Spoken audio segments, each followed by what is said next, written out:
They say that motherhood is lonely. I'm here to talk about that today.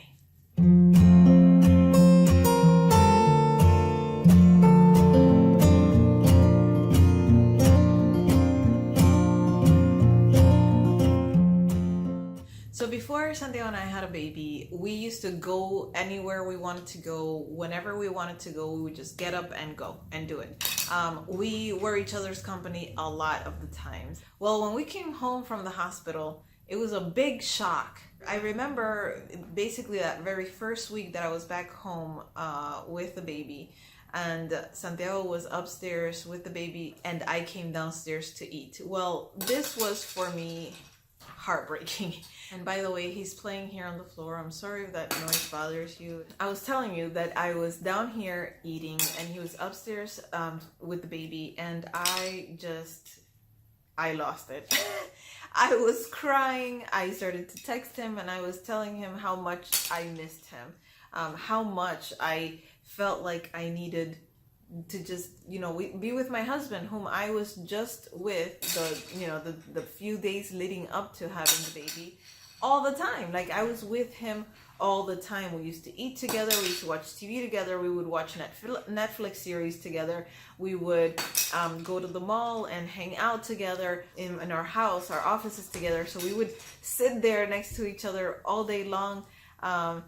We were always together. And now it was just a shock, a complete and total shock to me and to my overall daily life and my feelings to know that we couldn't do that anymore because we had to essentially divide and conquer. He had to be with the baby if I was going to go eat, and I had to be with the baby if he was going to go eat. Those first few days, you couldn't really sit the baby alongside with you in the table. Now we could do that, and now it's great. And Sebastian is about to turn a year old. The events that have transpired since have really helped me out in understanding that those first few days, they were a shock because of the nature of them. But at the same time, it's also part of the deal. You just, you walk into motherhood expecting that, things are just going to be the exact same and things are going to be perfect. I'm just going to have this baby. And that's it. That's the only thing that's going to be different. But no, everything changes. Your sleep schedule changes. Your eating schedule changes. Your entire life changes. And it is for great reason. It's truly for great reason. I have the desire to tell you about 3 things that helped me out a lot when it comes to not feeling so alone in my state of motherhood. Number 1, surround yourself with friends that understand what you're going through. And this is very, very key. I think that, there are 2 friends of mine that have small children just like I do. And I am able to call them and sometimes they're not able to talk, just like I'm not able to talk sometimes. When we vent with each other, when we talk about different things that we're going through, it's not just a matter of, oh man, that's terrible for you. But it's I know, right? I just went through the same thing last week or last month, and this is what helped me out, and this is what you should do to help yourself out. So, it's not a matter of just conceptually having a friend for the sake of sharing what you're going through, but it's a matter of, we're going through this together. So that is definitely something that helped me out a lot and continues to help me out. My best friend, she had a baby just 4 months after Sebastian was born. So we're able to share so much with each other in terms of growth, in terms of feeding, sleeping, and the basic stuff of how we feel. How's my body doing, how am I doing emotionally, how is she doing, and how can I help her. Basically just hearing each other out. Sometimes we're on the phone for 2 hours, and yes, 2 hours after both babies have gone to sleep at night, because 2 hours on the phone in the daytime with these little ones awake is just not a possibility.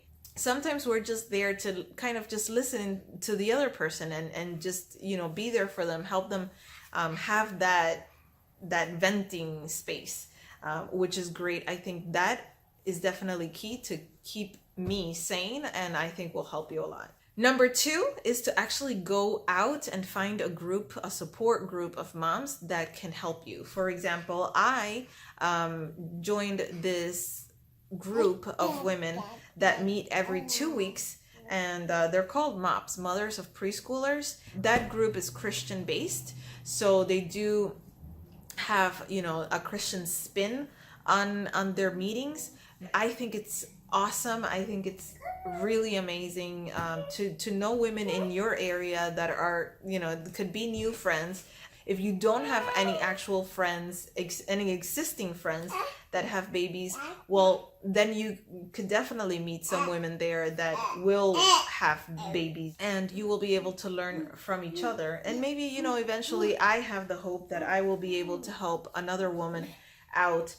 And then tip number 3 is reconnecting with Santiago was really, really important to me. So I would suggest that you try to reconnect with your spouse.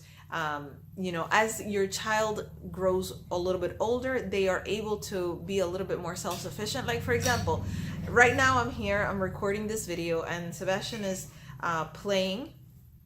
There is absolutely no way, no how that I would have been able to do this when he was a month old. I had to carry him all the time. If not, he was sleeping in his bassinet or in his crib. I had to rock him and hold him, and it was just around the clock. And we didn't have that opportunity to be with each other, Santiago and I, just one-on-one, and enjoy each other's company just on our own. Time passed, and thank God, I thank him every day that our baby is growing. He's bigger now. He could be a little bit more self-sufficient. Of course, I can't just leave him here alone and just say, okay, bye. But I am able to leave him there, and he's playing. See, he's playing there by himself. He is, you know, just sitting down, doing his own thing. So now that he is a little bit more self-sufficient and can entertain himself, I'm able to go ahead and reconnect with Santiago on a greater level than I was those first few days. So I would actually say that the lonely part of this, you know, it's only at the very beginning that you feel the most lonely, and then it really does get better. It really does, but it's so difficult at the very beginning to really understand and wrap your head around the fact that things will get better when you are completely sleep deprived, when your baby is crying all the time and you have no idea what to do. You know, how could you really be lonely, you might say, when you're always together, right? Like when you're always with somebody else. But you know, it's a different type of lonely when you go from doing things a certain way all your life, and then you're expected to just turn everything off and start doing a job you've never ever done before. And the desire and the deep longing to do this job of motherhood well was really, for me, very overwhelming, and continues to be. You know, I want to make sure that I am being the best mom that I could be to my baby. I feel like doing these 3 things has definitely helped me out in keeping my own sanity. You know, understanding that, you know what, hey, I'm not on my own. I can seek support, and my relationship with my husband continues to be strong. It's just in a different stage. So I invite you to do the same. I invite you to experience the moment, experience the stage that you're in. Know and understand that it's not going to be forever. So really soak in the good and try to think about, hey, you know what? The bad doesn't even matter because it's going to be over soon anyway. And, you know, they do get older. Sebastian, like I said, is almost a year old, and I'm so blessed and happy that he is a growing and healthy, happy boy. And he's just wonderful. I wouldn't have it any other way. That is it for today. If you're new here, my name is Ania. I do try to put out videos every week, so I invite you to come back for more, and I can't wait to see you next time. Have a good one. Bye. Mira, ¿quién es ese que está ahí? ¿Quién es ese que está ahí? So I put him down on the floor to play a little bit, and hopefully he will keep himself entertained for a little while. He's looking at me like, what in the world are you doing?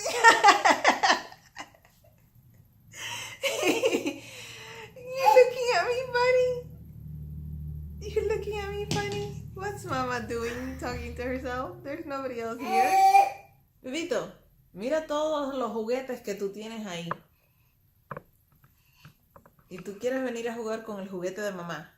Are you my cameraman? Who is that? Who is that, Bebito? Is that my cameraman right there?